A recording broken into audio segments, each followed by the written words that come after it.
Yo,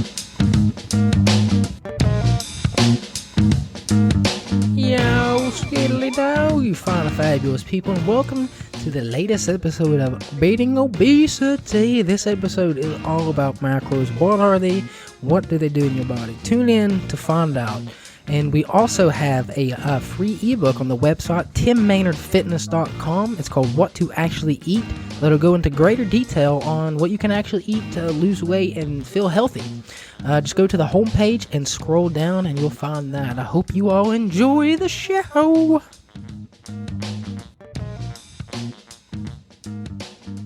Yo, skiddly-do, and welcome to the show. The Beating Obesity Show. A show about the beating obesity and getting healthy and getting rid of all them extra pounds that are slowing you down. Yeah, I like rhyming at the beginning of the podcast. I feel like it sets a good mood. You throw a few rhymes, like some Dr. Seuss shit up in here. Helps appeal to the kids. We're all kids on the inside, Brian. Let's be honest with that. Well, I mean, I can say that for me and you, but some people. Well, I think some people just try to hide it. They try to deny. When they need to just let that be free. How you been doing today, Bree? Doing all right, Bree. Getting ready to head to work here pretty soon. I heard that, Bree. I just finished me a little workout. Did lots of loaded stability moves. Nice. Yeah, I've been trying to... I've noticed for a long time I did like a lot of squats and lunges a little incorrectly. Yeah. Like I'd kind of kick my hips back a little too much hinging movement. Like you would do almost like a deadlift, like you hinge your hips back. And I've realized a lot of it is because of my ankle mobility. So it hasn't allowed me to really get all the way down deep to where I really engaged in hip flexors and everything. So my hip flexors have gotten kind of weak. So I've been trying to do lunges. I've been watching this guy. Highly recommend checking out if you want to like really learn how to get yourself to not, injure yourself. And that's Dr. Jordan Shallow. So he's a powerlifting chiropractor. He's really strong. But I've been trying to do a lot of lunges and stuff where I just go into that like full range of motion and take that knee and drive it as far as I can over the foot. But yeah, finish that up. Now I'm having me a little kombucha. It's got some ginger and stuff in it. Pretty healthy for you. Got some tea in there. It's got some green tea. It's also got some ginger, which is very antimicrobial. Saying it's just ever so slightly alcoholic. Well, it's fermented. Yeah, just like 0.01% or whatever. Yeah, there's some you have to be like 20. They make you be 21 to buy. I don't think these ones are, though. That's funny. It's just like... They're good stuff, though. Come home and you got like 20 kombucha sitting over here. You're like, I got kombucha. I'm just getting healthy over here. What is all about? These things are healthy. All right, Brett, let's get down to business. All right, Barry. There's a thing or two that I would like to discuss with the fine and fabulous folks out there today. Well, three things, I guess, really.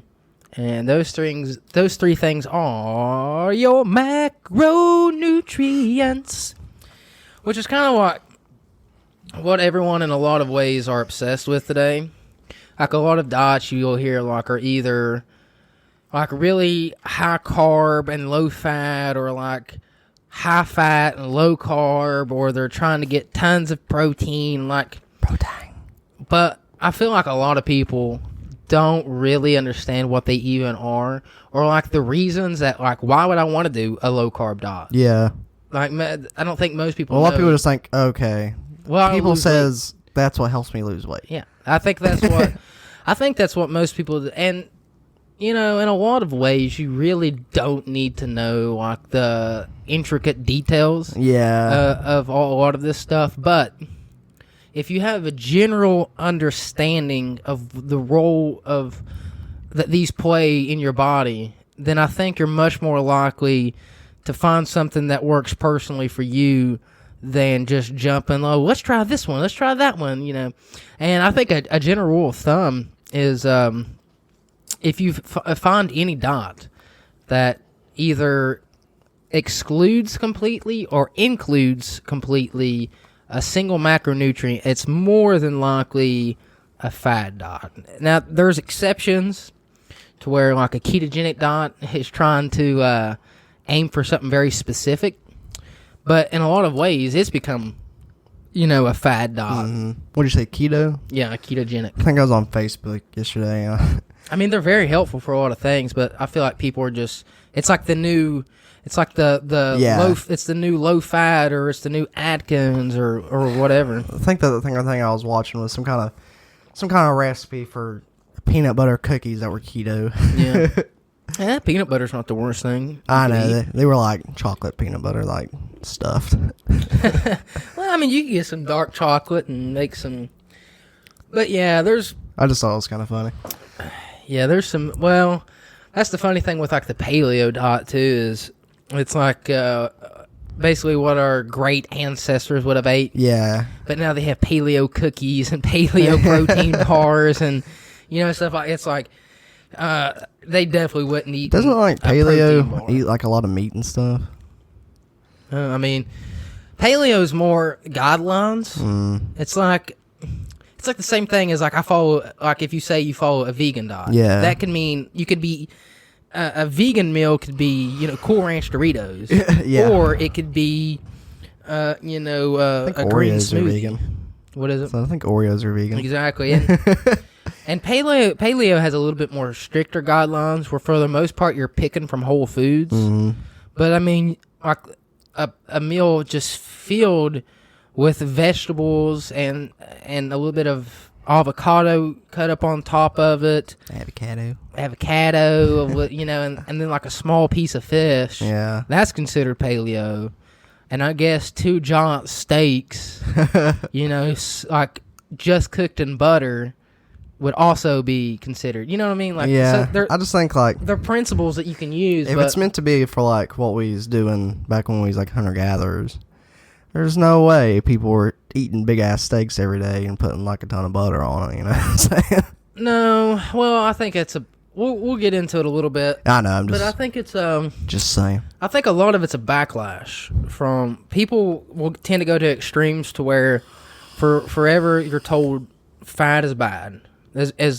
And not only saturated fat, you should limit your nuts. You should use vegetable oils and things like that. Like it was so hard pushed that just focus on your carbs and your grains and cut out anything that's fatty at all. Fat makes you fat. That was told for a long time, and now they're starting to realize like, oh, there may be a benefit to adding this, and like science definitely shows like things like nuts are super healthy, and maybe saturated fats aren't as crazy bad as we thought they used to be, and so there's like people are starting to realize now that maybe that isn't completely true. But what people tend to do is they'll like forever it was like if you any ounce of fat you're going to eat, you just want to immediately be put on its body fat. Now people are going to the other end and being like, well, like. It's carbs that are the enemy, and now you have like all these crazy carnivore diets coming out of that, and it's just like fat. It's and I don't understand a lot of like when a lot of the high fat diets like they use so much butter and so much coconut oil and things like that, and it's like that's not really a whole food. Like it's it's not terrible, but it's still processed to an extent, and you're not getting tons of nutrition like with all these oils. Butter doesn't exist without some sort of work. Yeah, and I mean a little bit like cooking some broccoli and a little bit of butter is one thing, but like when you're trying to get the majority of your calories from oil, I just I can't. Doesn't I can't oil see have how like that's going to be helpful? Oils don't have like a lot of carbs and stuff in them, do they? Well, they're just high on fats. The other one was completely fat. Yeah. I can imagine. They're just the fat extracted from whatever. Yeah. Instead of having like the full, like you can take a coconut and you have the coconut meat and the coconut water and everything in it, but you can press it and just extract the oil. And that's like, you can dive into that and it's, it's not terrible, but yeah. But if you're like, because oil is such a high calorie food, if you're putting 3 or 4 tablespoons of, butter over your broccoli or something, like almost all your calories are coming from the butter. So I just, I don't think there's any need to go to any extreme unless you have a very specific, a reason. Like there's people who have autoimmune issues that find a lot of help on certain diets and things like that. Or if you have something you're trying to exclude that you're have a reaction to. But let's dive into macros a little bit more. We'll start with everyone's favorite, that is protein. This is the one that's been here lately. People are starting to finally talk about it a little bit more in depth, but for the longest time, protein was like the magic nutrient. It's like we needed to avoid a fat, but protein was always good. Like always get as much protein as you can, and then there's like, we need to avoid carbs, but still get that protein. Like it's always been, it usually always goes back to carbs to fat, but protein is usually the one that everybody's just like, just cram that in. And a rundown of what protein actually is: it's made up of 20 amino acids, 11 non-essential, which means your body can make them, non-essential, which means you have to find it in food. There's no other way to get it. And it's used as the building blocks of the body to repair your muscle tissue and also build enzymes and things like that. So I would just consider it, just think about it as the building blocks of the body, what the body uses to create new tissue. And as far as nutritionally wise, there's a few things I think you should probably know about protein. For one, there's so many protein supplements out there today. Like almost every company is selling some kind of protein powder. Almost every trainer recommends, maybe use some kind of protein powder. Or so, like it's just like, and protein powder, if you really think about it, is just like this super ultra processed food. Like sugar is the processed version of carbs. Yeah. Like you take everything out and you just have the sugar. Oil is the processed version of like fat. And protein powder is kind of the same thing. You're getting rid of everything else besides protein and just leaving the protein.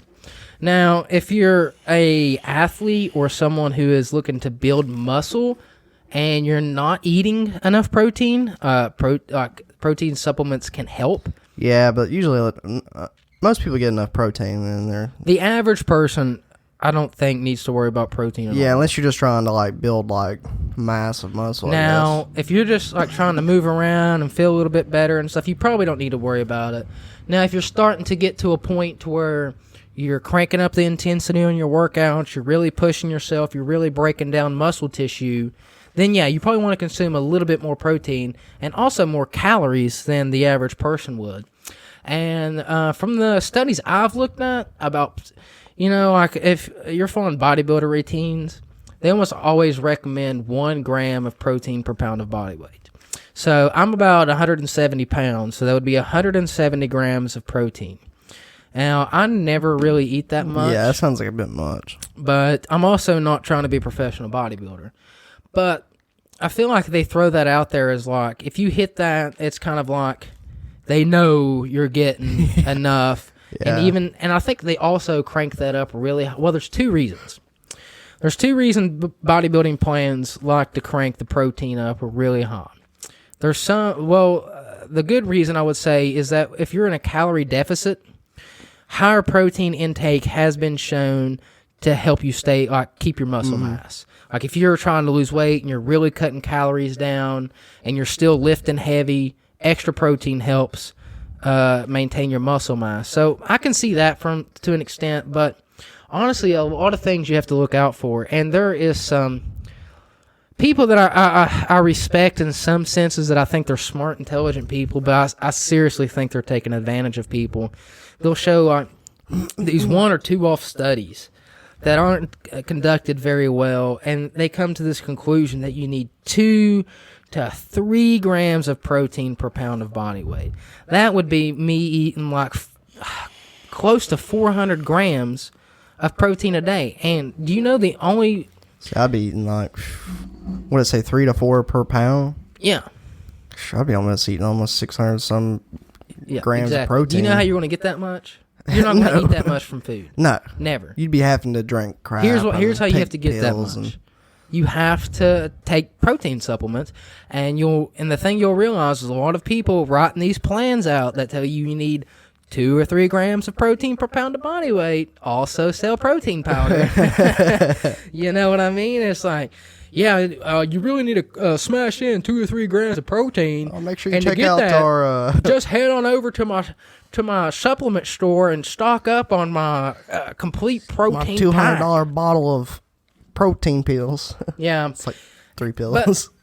So here's what I would say, just as like a little conclusion about protein, is if you really don't need that much, if you're trying to be athletic or a bodybuilder, 0.5 to 0.8 at the very most is really what's been shown to maximize for athletes. You know, if you're trying to walk up on a competition stage as a professional bodybuilder, Yeah, that may be a little different. that's when these recommendations start going out the window, because you're pushing your body to the extreme at that point, and you're no longer healthy anyway. So, you know, the protocols you might have to take aren't necessarily going to be healthy either. And one last thing I'll say about protein is the sources you get from animal protein is more complete. It's called complete protein, and it's also higher in branched chain amino acids, and which are certain amino acids that are considered more anabolic, I guess. And plant sources are considered incomplete. That just basically means they're a little bit more deficient in certain amino acids. And I don't think that's really something to worry about. Like, if you're on a completely vegan diet, you may want to just keep an eye on your amino acids, but you don't really like the meal combining thing. People used to say you had to eat rice and beans at the same meal because they aren't complete proteins. That doesn't really work that way, from my understanding. Is that, like, if I ate beans yesterday and then I ate rice today, you have a pool of amino acids that are constantly being used how they need to be used. So as long as you're getting a wide variety in your diet, you're good. All right, we'll move on to the carbohydrates, the thing everybody's fearing today. Them carbs. But if you're durian rider and them fruitarian You gotta freaks, get them carbs. you gotta smash in them carbs, mate. You gotta carb up. Look up durian rider on YouTube if you want to. He's An entertainingly, somewhat crazy cyclist fruitarian. He's an interesting character. Anyways, carbohydrates are a major fuel source in your body, and they fall into 2 groups. Well, they actually break down. These 2 groups actually break down into smaller groups, but to keep it simple, you have your simple sugars and your complex carbohydrates.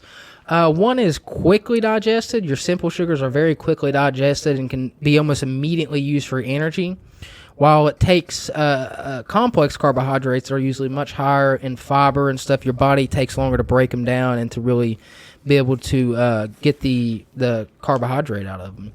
So simple sugars would be, if you want to look, and there is some whole food simple sugars, but a lot of times when people talk about, they say to avoid simple sugars, they're talking about white bread, pizza dough, cookies, things like that. And that's because these simple sugars, they're digested so quickly and released to the bloodstream so fast, is that you get that giant blood sugar rush, and then a bunch of insulin has to be released into the body to bring that down. So that's why most people say to avoid simple sugars and shoot for complex carbs. Complex carbs a lot of times can be in vegetables, whole grains, things like that, and they're connected with a lot of fiber, and your body has to break them down, and they're slowly released into the bloodstream, which helps you stay full longer, and you don't get that giant crash where you feel like you have to get more and more. And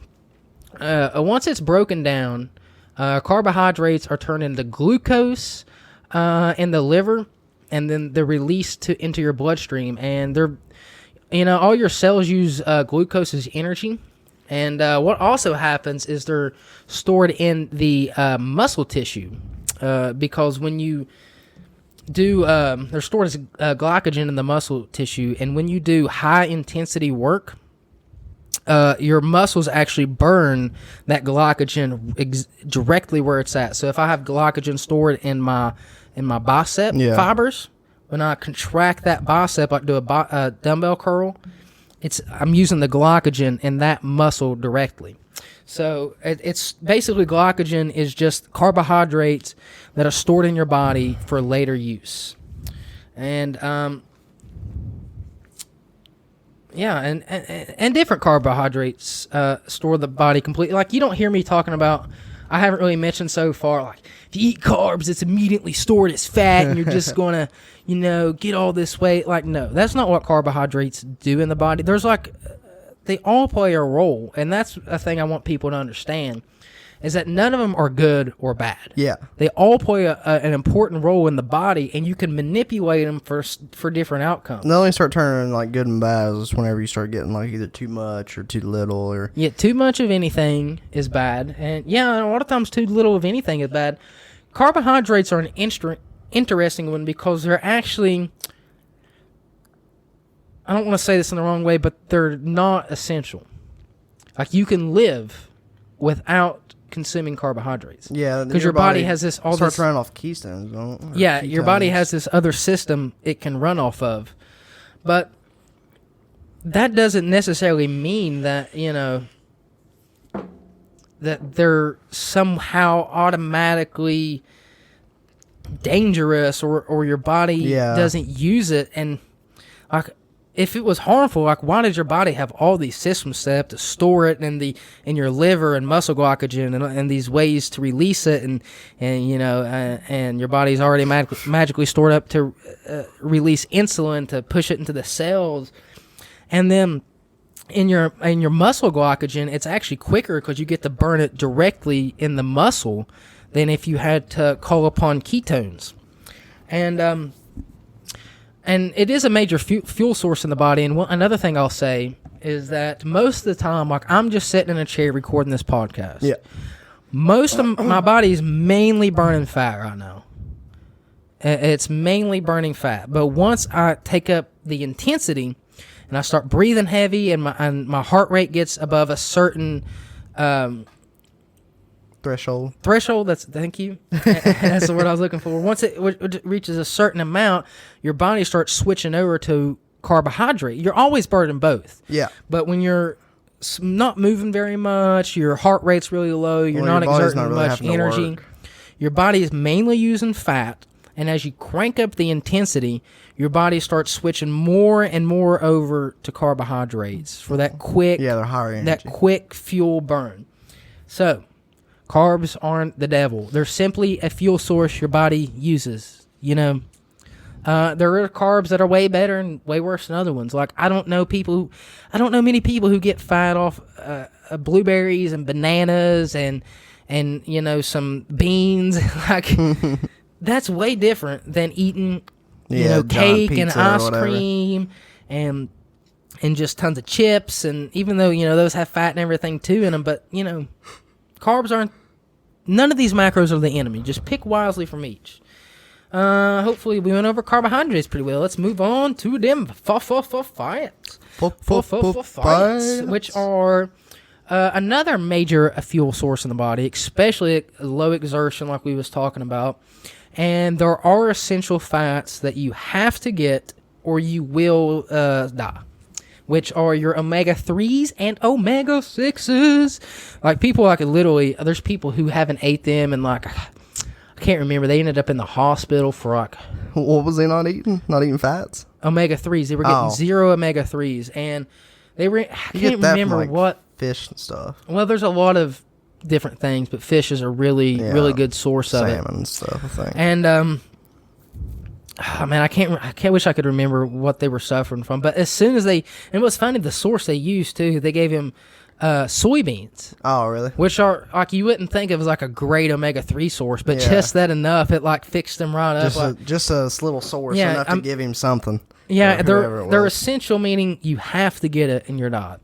And I will say that there's different types of omega-3s, and there's ALA, which is the plant version, and like walnuts, hemp seeds, chia seeds, flax seeds, all of these have a lot of omega-3s in them, but your body has to convert them into the usable form.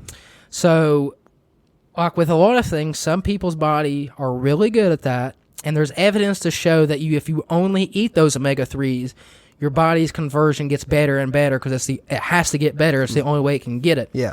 But some people have some genetic issues that really stop them from being able to convert it, so they need to get omega-3 fats, at least some of them, from animal sources.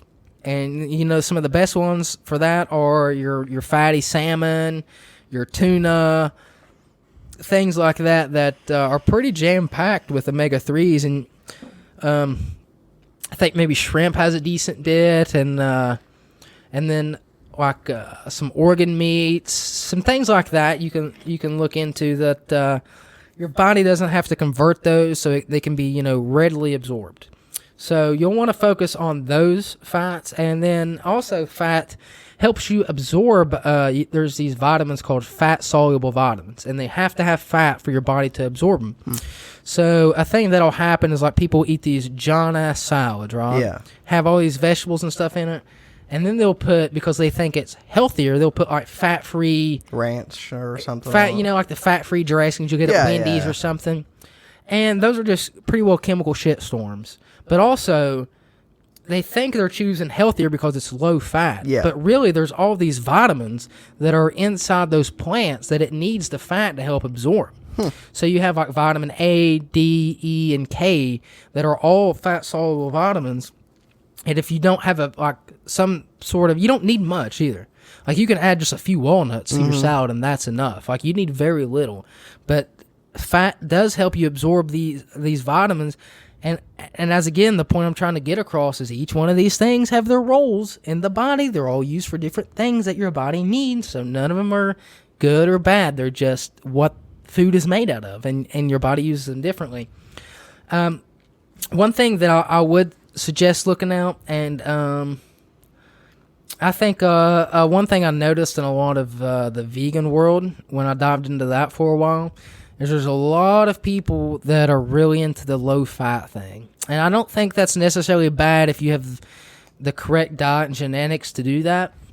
But there are some studies that start to show that once you get below 20% of your maintenance calories in fat, that you're going to start having some hormone health deficiencies, especially your sex hormones, because the fat is basically their precursors. They're used to make those hormones, and once you start decreasing too low, people will start like seeing their nails get weak and their hair get weak, and just their sex drives go down and stuff. So I really would not go too low of fat. Yeah. Not saying a low fat diet can't be helpful, but the ultra low 10% fat diets, Yeah, you gotta have some fats. I personally wouldn't recommend them. You can do what you want. And there's also different types of fat. You have your poly and mono unsaturated fats, and your saturated fats, and your trans fats. And your whole food versions of unsaturated fats have been shown to be really good, like nuts and olives and things like that. They've been shown to increase your HDL cholesterol and lower your LDL cholesterol. But there are issues when it comes to the polyunsaturated fats that are really processed, like soybean and canola oil. And some of the issues with those is they're really high in omega-6. And you have this omega-3 and omega-6 balance. And they're starting to find it's more about the balance than it is like the actual amount you have. Like, it isn't like everyone keeps talking about how we need these omega-3s. Yeah. Well, the reason we need so much omega-3s in our diet these days is because we eat such an omega-6 high diet. Because they need to be balanced. And you really wouldn't need... And there's even evidence that shows that taking all these fish oils and stuff that are, you're basically supplementing with omega-3, for a lot of people, they're not that beneficial because they have such crappy diets that they're eating just loads of corn and soybean oil and things like that. So they're getting even though they're getting, a decent bit of omega-3s, they're getting such a large amount of omega-6s that it can't really balance it out. So I would consider that when your omega-3 and 6, they need to be, decently balanced out. You need both, and you can't have, you can't really utilize them when it's such out of balance. And so I would really avoid using the soybean and canola oil because of that. And also, they are very unstable. They oxidize. And what that means is as they start to get high heat and hit their smoke point, they start to form these really harmful compounds that create a lot of oxidative damage. So do not cook with those. Get like some avocado oil or even coconut oil if you want to cook. Something that you can take to a really high heat and it don't start smoking. Because when that's like when it starts smoking and things like that, it starts forming these harmful compounds that you do not want to eat. Saturated fat is an interesting one. It's really people on one side of it say it's like the worst thing you could ever eat, and now there's this pushback that's like the greatest. It's the greatest healthy thing. You should eat as much of it as possible. It's not bad for you. It doesn't cause heart disease or affect your cholesterol and things like that. And I think the truth is somewhere in the middle. And you can go really down the rabbit hole. And here's what I'll say for sure. Is saturated fat and processed sugar do not mix. Those are the combination that's been shown study after study to increase obesity, increase diabetes, and all the mouse studies. They get fat and they get chronic diseases and stuff. So if you have a very high processed sugar, a high saturated fat diet, like if you think, well, adding coconut oil in is going to make me healthier, even though I'm eating Twinkies like crazy. I'm pretty, from what I can tell, it's going to actually make it worse. And that Dr. Rhonda Patrick does a video that if you want to really understand the role of saturated fat and cholesterol and processed sugar and how all that works, there's a clip on YouTube. It's called something like "What Actually Causes Heart Disease," Dr. Rhonda Patrick, and it's her on Joe Rogan's podcast, and she goes really deep into the mechanisms behind that. Like, if I tried to explain it, it would be such a hack job. I thought about, like, I was thinking, like, should I? But I would do such a hack job that I'm just going to say, Google that, you'll find that video, and she does a so much better breakdown of it. So saturated fat with that, I wouldn't be overly concerned about it unless you have some genetic issues.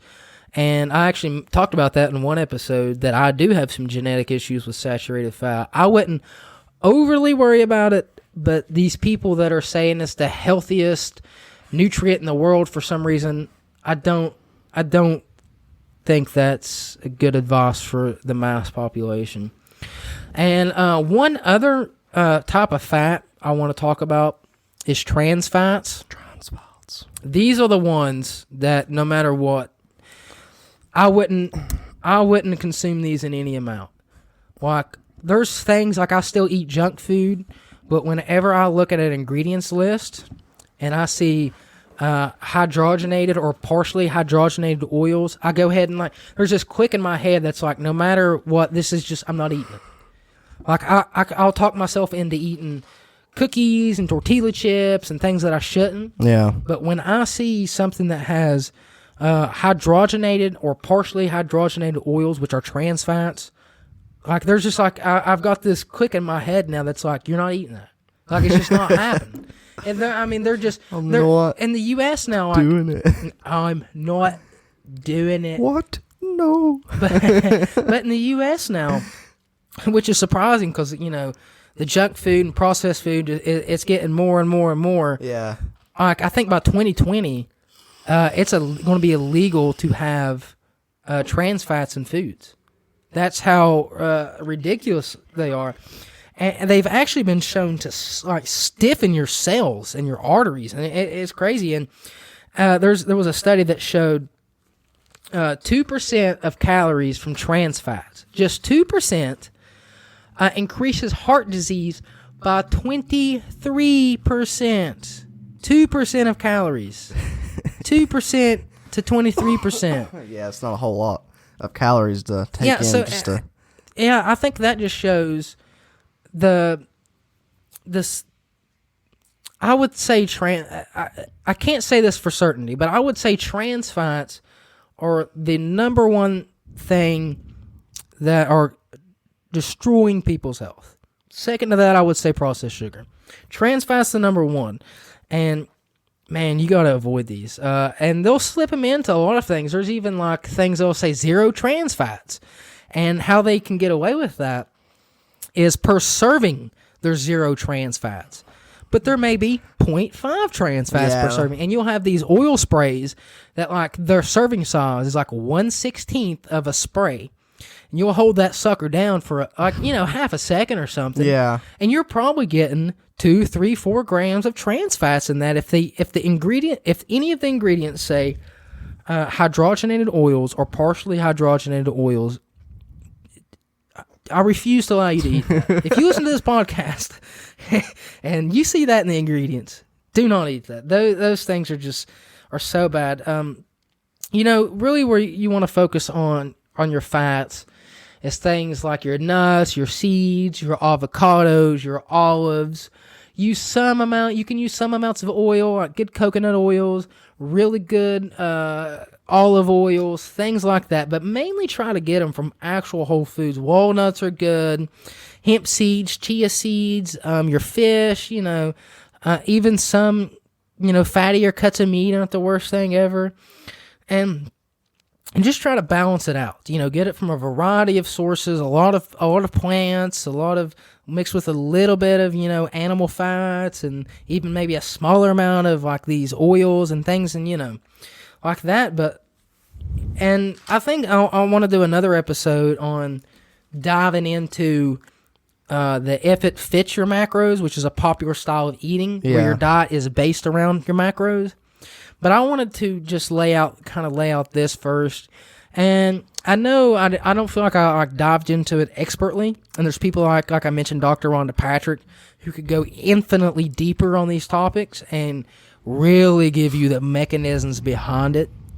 But for the average person, you don't need to know that. It's going to require a lot of understanding of other systems of the body to really understand that. And hopefully today I kind of laid out in layman's terms like what proteins, carbs, and fats are and kind of their role in the body.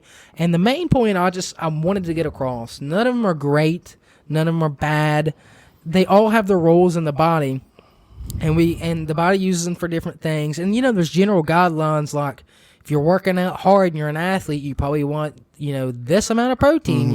If you're if you're if you're an athlete, you can look at your carbs. Like if you're a long distance runner and you're constantly burning fat for fuel because you're at such a low exertion rate, you probably don't need tons of carbohydrates. But if you're a sprinter and you're training, it's constantly that super high glycolytic. You're always at your threshold, and your muscles are constantly going through muscle glycogen. You're probably going to need more carbohydrates in your diet. And the same thing goes with fat. Like there's general, like I said, at least 20% of your diet, and there's general recommendations for you need your omega-3s and things like that. So there are these general recommendations, but I think you get to play with those within those recommendations and see what works for you. But you can only do that once you realize none of these are good or bad. They're all just different. They're just what's in food, and your body uses them for different things. And that'll help steer you away from all the fad diets. And there may be a reason you need to do like a super high fat diet or a ketogenic diet or something like that. But for the most part, all these things have different roles, benefits, and potential downsides in the body. And you just need to, kind of learn what they are, and you can base your diet off that. And yeah, what do you think of that, Brad? Sounds like a whole lot of knowledge, Brad. I just hope that I was able to explain it decently and get across what I wanted. Yeah, I think as far as describing the macronutrients and all the carbohydrates and the fats and all that stuff, I think you got that across decently well enough for people to understand, what they are basically. Well, in that case, then we will shut this son of a bitch down. We hope you have enjoyed the Beating Obesity podcast, and if you did, subscribe and then search the podcast. You have to actually search it. Type in Beating Obesity. Then you click it, and then you leave a little 5-star review, and I would greatly appreciate that. Also, leave us a comment. If you want to connect with me, I'm on Instagram at Tim Maynard Fitness, and you can go to timmaynardfitness.com, where you can also get a free ebook that has it goes into these macros, and it also gives you some other tips on how basically just it's what you should actually eat. Like, it just gives general guidelines and principles and the reasonings behind what food you should choose. So if you want that, go to timmaynardfitness.com and just scroll down on the very first homepage. And until next time, I hope you all have a wonderful day. Bye.